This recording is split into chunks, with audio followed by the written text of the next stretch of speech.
Hello friends, welcome to the success Kendra. Friends, इस video में हम लोग 67th बीपीएससी पीटी एग्जाम 2022 और फ्रेंड्स सीडीपीओ एग्जाम के लिए BPSC district art and culture officer का जो पेपर 29 जनवरी 2022 को लिया गया था।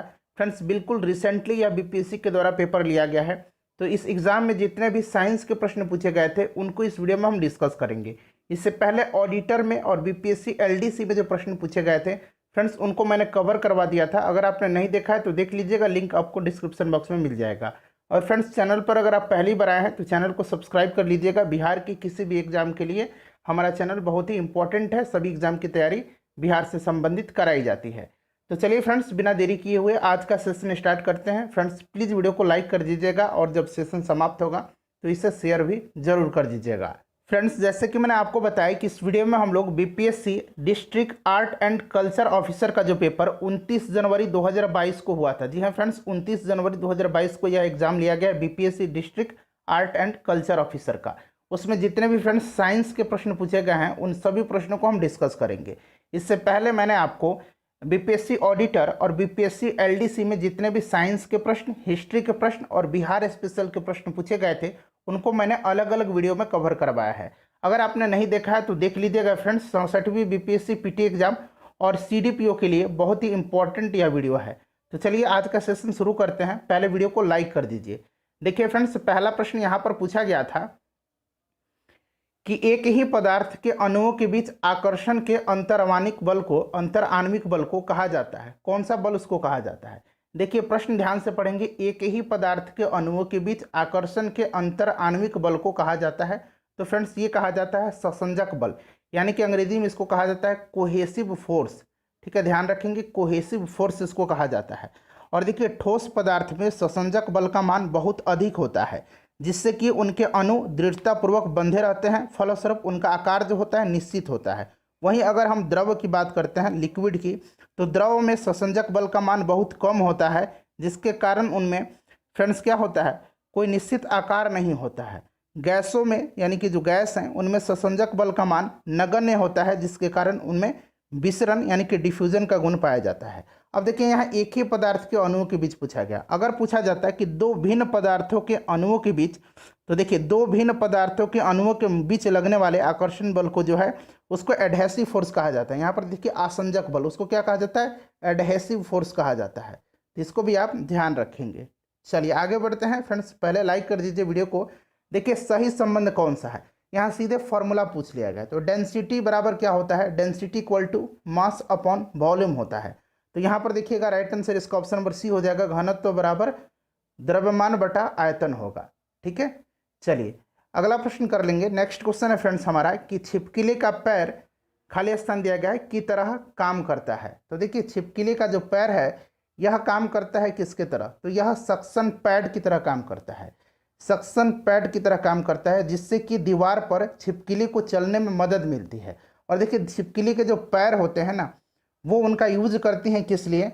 तो फ्रेंड्स वो यूज करती हैं स्टेबिलिटी और लोकोमोशन के लिए। ठीक है, ध्यान रखेंगे। तो ये आपका हो जाएगा suction pad. Option number B इसका आंसर दिया गया है बीपीएससी के द्वारा। जो भी आयोग के द्वारा आंसर दिया गया है वही मैं आपको बताऊंगा। उसके बाद देखिएगा कि एक हॉर्स पावर कितने के बराबर होता है? तो एक हॉर्स पावर में कितना होता है? 746 वाट होता है, यानी कि ऑप्शन नंबर ए इसका राइट आंसर हो जाएगा। अच्छा फ्रेंड्स, 1 किलोवाट घंटा में कितना होता है? तो 1 kWh इक्वल टू कितना होता है? 3.6 इंटू 10⁻6 जूल होता है। इसको भी साथ साथ आप ध्यान रखेंगे। चलिए उसके बाद नेक्स्ट क्वेश्चन देखिए पूछा गया था कि सूर्य के प्रकाश के, देखिए ये प्रश्न जो है, सूर्य के प्रकाश के वर्ण क्रम में 7 रंगों के क्रम में खाली स्थान दिया गया के रूप में दर्शाया जाता है। तो ये विबजियोर तो ऑप्शन में सब दिया गया है, लेकिन इसको लिखा किस प्रकार से जाता है? तो देखिए VIBGYOR, जो कि ऑप्शन नंबर कितने में दिया गया है? ऑप्शन नंबर सी में दिया गया है। ठीक है, ये है आपका सही क्रम। देखिए V स्टैंड करता है किसके लिए? तो वायलेट के लिए, I इंडिगो के लिए, B ब्लू के लिए, G ग्रीन के लिए, Y येलो के लिए, वो ऑरेंज के लिए और R रेड के लिए। लाल रंग का तरंग दैर्ध्य सबसे ज़्यादा होता है और बैगनी रंग का तरंग दैर्ध्य सबसे कम होता है। ये क्रम है। अगर आप इस तरह से याद रखेंगे तो देखिए सबसे कम, फिर उससे ज़्यादा तरंग दैर्ध्य, फिर उससे ज़्यादा, फिर उससे ज़्यादा, सबसे ज़्यादा रेड का। तो ये क्रम याद रखेंगे तो आपको आगे सहूलियत होगा। चलिए, और फ्रेंड्स जो बीपीएससी ऑडिटर और एलडीसी का जो मैंने पेपर करवाया है उसको कवर कर लीजिएगा। साथ ही 500 इंपॉर्टेंट बिहार स्पेशल के प्रश्नों को हमने 5 वीडियो में कवर किया हुआ है, यानी कि एक वीडियो में 100 क्वेश्चन। उसके अलावा मैंने बीपीएससी का जो घटना चक्र पूर्वावलोकन है, जिसमें 38वीं बीपीएससी से 66वीं बीपीएससी तक के प्रश्न दिए गए हैं, उनको सब्जेक्ट वाइज मैंने कंप्लीट करवा दिया है। साथ ही साथ मैंने दृष्टि आईएएस का भी प्रैक्टिस सेट आपको करवाया हुआ है।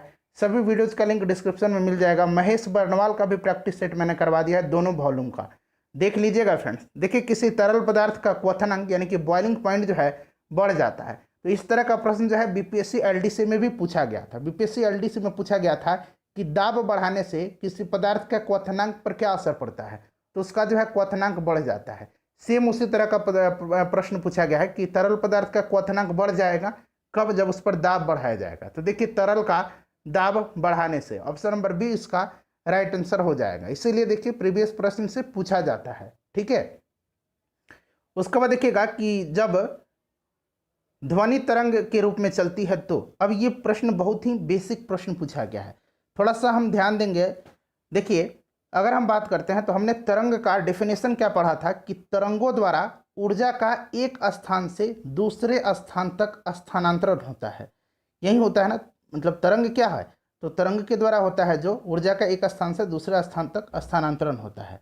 अब जब देखिए, हम जानते हैं कि जब ध्वनि तरंग एक माध्यम से दूसरे माध्यम में जाती है तो उसकी आवृत्ति नहीं बदलती है, ये भी आप ध्यान रखेंगे। जब ध्वनि तरंग के रूप में चलती है तो माध्यम के कण अपनी औसत स्थिति को छोड़े बिना ऊर्जा का स्थानांतरित करते हैं, यानी कि तरंग के द्वारा क्या होता है, ऊर्जा का एक स्थान से दूसरे स्थान पर स्थानांतरण होगा। ऑप्शन नंबर डी इसका आंसर होगा, ठीक है। चलिए आगे बढ़ते हैं। नेक्स्ट क्वेश्चन पूछा गया था कि एक पियानो की पिच जो है कम करने के लिए क्या किया जाएगा। तो देखिए, पियानो की अगर पिच की बात करें तो इसका पिच अगर कम करना हो तो फ्रेंड्स देखिए, उसका जो स्ट्रिंग होगा ना, जो उसका तार होता है पियानो में स्ट्रिंग होगा, उसको या तो मोटा बना देंगे या फिर उसको लंबा कर देंगे। क्लियर। एक और है कि उसका जो स्ट्रिंग होता है उसमें तनाव कम कर दिया जाए। तो यहाँ पर देखिए, मोटे स्ट्रिंग का उपयोग करना चाहिए और स्ट्रिंग में तनाव कम करना चाहिए। तो ऑप्शन नंबर ई जो है बीपीएससी के द्वारा इसका आंसर दिया गया है, एक से अधिक। उसके बाद नेक्स्ट क्वेश्चन है हमारा कि जब एक विद्युत उपकरण का स्विच बंद किया जाता है तो खाली स्थान दिया गया डिस्कनेक्ट हो जाता है। तो देखिए, कोई भी जो इलेक्ट्रिक इक्विपमेंट है, अगर उसका हम स्विच ऑफ कर देंगे तो सीधी सी बात है, जो लाइव वायर में तो करंट चल रहा है, ये लाइव वायर जो है डिस्कनेक्ट हो जाता है। ऑप्शन नंबर ए इसका राइट आंसर हो जाएगा। ये आपका कौन सा है, ये न्यूट्रल वायर है, ये आपका अर्थिंग वाला वायर है, ये आपका फ्यूज तार है। ऑप्शन नंबर ए होगा, लाइव वायर डिस्कनेक्ट हो जाता है। उसके बाद देखिएगा कि यदि एक फुलाया हुआ गुब्बारा जलते बल्ब के पास लाया जाता है तो वह फट जाता है, इसका कारण क्या है। अच्छा फ्रेंड्स, ध्यान देंगे आप, मैंने आपको एक प्रश्न करवाया भी था कि गुब्बारे में हाइड्रोजन की जगह हीलियम गैस भरी जाती है। क्यों भरी जाती है, तो क्योंकि यह ज्वलनशील नहीं होती है। यह प्रश्न जो है एलडीसी में भी पूछा गया था। यहाँ पर देखिएगा कि एक फुलाया हुआ गुब्बारा जब जलते हुए बल्ब के पास लाया जाता है तो वह फट जाता है। इसका कारण यह है कि गुब्बारे के अंदर की हवा गर्म हो जाती है, जो कि गुब्बारे का जो भीतर का दीवार है उस पर वह फोर्स, मतलब दबाव, प्रेशर बढ़ाती है। तो देखिए, ऑप्शन नंबर सी में दिया गया है। चलिए आगे बढ़ते हैं नेक्स्ट क्वेश्चन। और फ्रेंड्स, लास्ट में आप बताइएगा कि कितने प्रश्नों का उत्तर आपने स्वयं से दिया है, यानी कितने प्रश्न का उत्तर आप जानते हैं। चलिए उसके बाद देखिएगा 11 नंबर खाली स्थान दिया गया है, ने सबसे पहले यह सुझाव दिया था कि पदार्थ बहुत छोटे कणों से बना हुआ है जिससे अणु कहते हैं। अब देखिए, ये आपका दिया था महर्षि कनाद ने। महर्षि कनाद या इनको उलुक भी कहा जाता है। ये जो है फ्रेंड्स, ये वैशेषिक दर्शन के प्रवर्तक हैं, ध्यान रखेंगे, ठीक है। देखिए फ्रेंड्स, वैशेषिक दर्शन की अगर बात करें तो वैशेषिक दर्शन में माना गया है कि सृष्टि का निर्माण असंख्य सूक्ष्म अणुओं से हुआ है। उसके बाद नेक्स्ट क्वेश्चन है कि पदार्थ के अंतर रूपांतरण वाली स्थिति में, अब देखिए पदार्थ का अंतर रूपांतरण, ये थोड़ा सा समझने वाला बात है। अब देखिए, पदार्थ का एक अवस्था में दूसरी अवस्था से, देखिए एक अवस्था से दूसरी अवस्था में, पदार्थ का एक अवस्था से दूसरी अवस्था में और वापस फिर उसी मूल अवस्था में परिवर्तन जो होता है उसको पदार्थ का अंतर रूपांतरण कहा जाता है। जैसे कि पिघलना, बर्फ का पिघलना, तो इसमें क्या हुआ, कोई चेंजिंग नहीं हुआ। एक प्रकार से कह सकते हैं कि ये भौतिक परिवर्तन है। वाष्पीकरण, द्रवीकरण, संघनन, ऊर्ध्वपातन, ठीक है। इसमें क्या होता है अंतर रूपांतरण में, तो देखिए अंतर रूपांतरण में जो होता है इसमें रासायनिक संरचना जो होती है पदार्थों की, उसमें कोई भी परिवर्तन नहीं होता है। इसमें कोई परिवर्तन होगा क्या? बर्फ अगर पिघलता है तो, या फिर वाष्पीकरण होता है पानी का तो नहीं होता है। तो इसीलिए ऑप्शन नंबर बी इसका राइट आंसर हो जाएगा। देखिए 2021 में यह पेपर हुआ है। उसके बाद देखिएगा कि किसी मिश्रण के विभिन्न, देखिए किसी मिश्रण के विभिन्न घुले हुए, विभिन्न अलग अलग घुले हुए घटक हैं उसमें। देखिए विभिन्न घुले हुए घटकों को एक उपयुक्त पदार्थ पर अधिशोषित विधि द्वारा अलग करने की प्रक्रिया, यह प्रश्न बीपीएससी में प्रीवियस ईयर में पूछा गया है। इसको क्रोमेटोग्राफी कहा जाता है। देखिए किसी मिश्रण से विभिन्न पदार्थों को, वही है भिन्न घुले हुए घटक हैं, विभिन्न पदार्थों को अलग करने में क्रोमेटोग्राफी तकनीक का उपयोग किया जाता है। तो यहाँ पर देखिए क्रोमेटोग्राफी दिया गया है। ठीक है, चलिए इसलिए कह रहा हूँ कि घटना चक्र पूर्वावलोकन प्रीवियस ईयर वाला एक बार रिवीजन कर लीजिएगा, जल्दी जल्दी रिवीजन हो जाएगा आपका। एक परमाणु की संरचनात्मक स्थिरता को खाली स्थान दिया गया है द्वारा समझाया गया है। तो ये समझाया गया है नील बोर के द्वारा। किसके द्वारा? नील्स बोर के द्वारा समझाया गया है। इसको आप ध्यान रखेंगे। चलो उसके बाद नेक्स्ट क्वेश्चन है हमारा कि तत्व की द्रव्यमान संख्या यानी कि मास नंबर उस परमाणु के नाभिक में मौजूद खाली स्थान दिया के बराबर होती है। तो द्रव्यमान संख्या यानी कि मास नंबर जो होता है यह आपका होता है प्रोटॉन की संख्या और उसमें न्यूट्रॉन की संख्या के। तो यहाँ पर देखिए प्रोटॉन और न्यूट्रॉन की संख्या के योग का, ठीक है, प्लस होता है। यहाँ प्लस भी प्लस मैंने लगाया है। तो देखिए ऑप्शन नंबर इसका जो है डी राइट आंसर हो जाएगा। वहीं अगर यहाँ पर मास नंबर ना लिख करके एटॉमिक नंबर लिखता तो वो होता है आपका परमाणु क्रमांक जिसको कहा जाता है, वो प्रोटॉनों की संख्या के बराबर होता है। क्लियर? चलिए उसके बाद देखिएगा कि रासायनिक प्रतिक्रिया के दौरान किसी तरल में गैस के बुलबुले के निर्माण को कहा जाता है। तो देखिए इसको अंग्रेजी में जो है एफरवेसेंस कहा जाता है। यहाँ मैं लिख देता हूँ EFFER,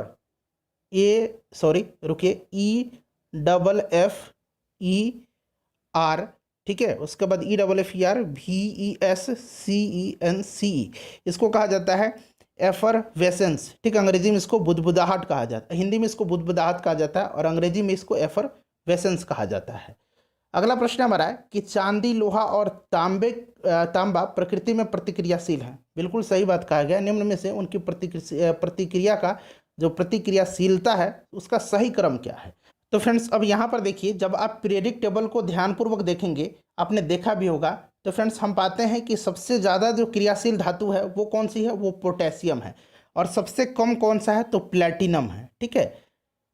इसमें से देखिए, इसमें से अगर हम सही क्रम की बात करते हैं तो सबसे ज़्यादा क्रियाशील जो होगा वो लोहा होगा, लोहा के बाद जो होगा फ्रेंड्स तांबा होगा, फिर आपका चांदी हो जाएगा। फिर कौन सा हो जाएगा? चांदी हो जाएगा। यहाँ देखिए लोहा, तांबा और चांदी, यहाँ लोहा, तांबा और चांदी, लोहा एक जगह दिया गया है, यहाँ पर देखिए चांदी दे दिया गया, जबकि लोहा, तांबा फिर चांदी होना चाहिए। तो इनमें से कोई नहीं दिया गया है, ठीक है, कोई भी इसमें से सही नहीं है, इसलिए ऑप्शन इसका उपरोक्त में से कोई नहीं आयोग के द्वारा दिया गया है।